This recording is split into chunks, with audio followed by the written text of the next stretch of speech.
Guys, we're here today with Queensland's best new broker, finance broker, Nevada Matthews of Cube Home Loans. Nevada, how are you? Good, Bailey. Thanks for having me. It's a little bit more formal of a conversation than we typically had in the past. I previously used you, my brother and I did, for the purchase of our first home. Like any broker or any buyer in the marketplace, I interviewed multiple brokers. That's what I'd recommend to any buyer in the marketplace. And I really found with you there was just a different level of performance, and probably comes back to the value that you added along the way with questions that I've answered. What separates you from the pack, and tell us a little bit about yourself. I think what separates me compared to other mortgage brokers, I think a lot of mortgage brokers have the know-how, they have the expertise. Where I like to be a little bit different is I have on my work pad that I take my notes on every day, I have written at the bottom, highlighted, just be helpful. And every time I am deciding how I approach a particular thing, I always go back to that, just be helpful. Don't worry about the money, don't worry about the outcome for myself. Yeah, I just like to be as helpful as I can. So that goes to, I meet clients where they're at. So I go and meet clients in their homes at a time that suits them. I really explain the ins and outs of what they're getting into to make sure they understand. It makes that transaction a little bit more comfortable. I think they're probably the key things that make my process a little bit different. I'd agree with you completely. The first ever thing I learnt in sales, when I thought it was going to be this big facade of tricking someone into a sale or paying more money or spending more, was I walked in, my boss at the time, he goes, if I ever hear I've sold this to someone for this much, I've trained you wrong as an employee. And it came back to, you're in a service industry. And so many salespeople forget that. In my industry, I'm sure in yours as well, it's all about the transaction, not the human being behind it. This probably ties back into, as well, how you've separated yourself from the pack over the last 12 months. How long have you been a broker for now? I've been in the industry 3.5 years, Yep. And I've been writing my own loans for close to 2.5 years. 2.5 years, so a short amount of time in the grand scheme of things to be doing what you've done so far. Yeah, I always sort of think, tenure is important, but there is ways to sort of get the knowledge faster, learn from experts and sort of take in as much information as you can. And I also have some previous experience in accounting firms and financial planning, which has been really helpful transitioning into the broking role as well. Awesome. And probably to link this conversation back as well to how it's going to help some of the buyers in the marketplace looking to use your services or another broker's services. What are we seeing in the financial markets right now? And there's a lot of talk about cash rate. We've noticed that it's the first time it's stabilized in 12 months, am I correct? Yeah, so the most recent announcement was a pause in interest rate increases. Yep. And that's the first pause since April last year. Awesome. And so where are we currently sitting at? So what that's an indication of, the RBA's objective was to reduce and get on top of inflation. Yep. Inflation peaked in December at 8.4%. January, there was a reduction, and February, which is the latest data we have, there was a further reduction in inflation as well. Yep. So the pause is them taking some time to assess and see how that moves forward. So it's a positive indication. It's not a guarantee that there's not going to be further increases moving forward. There's some economists that are predicting 1 or 2 more increases this year. On the other hand, there's other economists that are predicting reductions towards the end of this year, early next year. Some even saying there's up to 7 reductions on the cards over the next 2 years. At the end of the day, it's all speculation. There's lots of variables in that, so things can change. But yeah, that's currently where we're sitting, so positive indication. So it just means money is a little bit more expensive than it was at a historic low that we saw 2.5 years ago.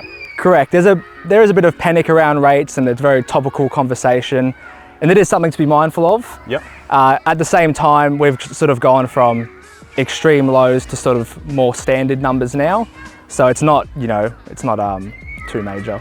I can see that transitioning back into the property market as well. We're 32.6% down on volume of stock from this time last year in Norman Park alone.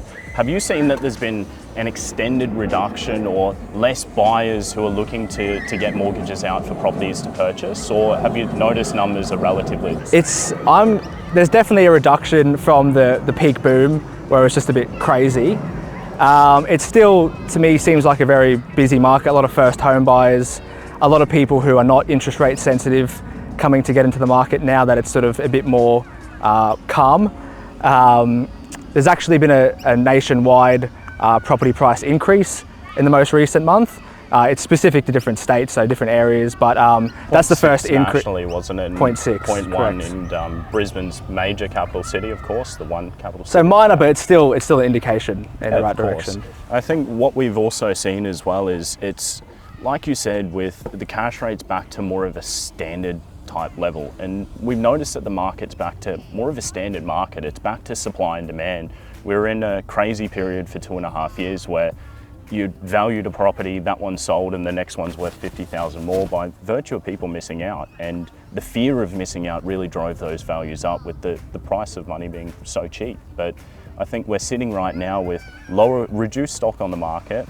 Money's sitting at quite a standard rate, isn't it, in the grand scheme of things, or if you look at the last 50 years, it's just an interest rate increase after an interest rate increase, and that happening 10 times, I'm sure it's going to drive a little bit of fear into the average consumer, isn't it?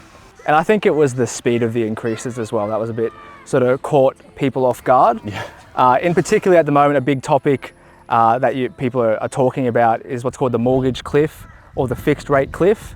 So this is happening where people who are on a current fixed rate within the next 6 to 12 months are going to revert, once their fixed rate expires, revert to a variable rate that's much higher. Yep. So they're going to see, 1 month their payment being X and the next month it being considerably higher. Considerably higher. For people in that position, if they find themselves in that position, they know that fixed rate is approaching expiry, I certainly recommend they chat to their broker and budget and plan what those repayments are going to be so they can get on top of it. It's much easier to sort it if it's not a surprise. You're saying that there's a mortgage rate cliff, that's going to happen towards the end of the year. I've heard August, September, and what's the value of those loans as well? I've heard figures as high as $150 billion worth of loans coming off fixed rate mortgages. Correct, and the biggest thing is that if someone's going from a rate of 1.99 to now a standard variable rate, in somewhere in the fives, it's quite a big jump to be hit with all at once. So that's the concern. I think from your point of view, and I'm interested in your input here as well, I think if that does result in some sales, I think the demand will also be there when those listings, if they do come up. That's what we've really noticed. There's a lot of people probably sitting on the fence and waiting for something to happen right now. We're recommending to a lot of our clients that if you're thinking about doing something in the next 6 to 12 months, we recommend doing it in the next 3 months. With stock being where it's at right now, the volume of stock being, like I said, 32.6% down, it's a wonderful opportunity for those sellers in the marketplace to capitalize on lower stock numbers, meaning lower competition, and vice versa. You still have a good amount of buyers coming through the door. It's not like it was 2.5 years ago where you would open a main road property and have 30 people through the front door. But if you're having 6 to 7 people show up to, an average open home, it's better than where it was sitting 3 to 4 years ago. 100%, still a good market overall. Well, Nevada, thank you so much for your time. I think we need to link this back. How do people get in touch with you? And if they are on a fixed rate mortgage, how can you actually provide help and how can they get in touch with you towards the end of this year? Yeah, so just a quick few practical things people can do.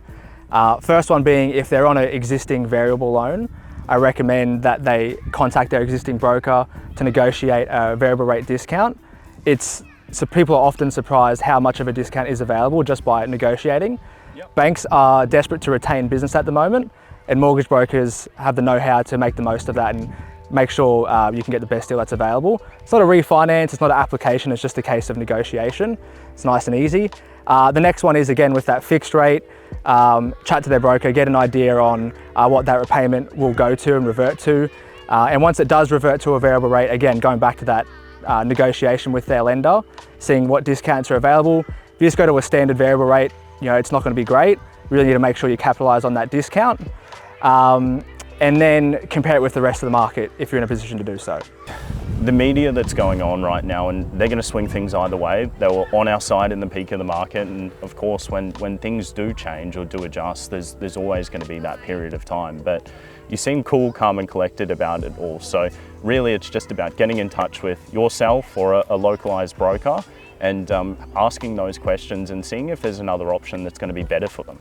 Yeah, and doing that's something that's in your control that you can do that can make a practical, real change today, rather than just sort of focusing on all what may happen and all the sort of fear out there at the moment.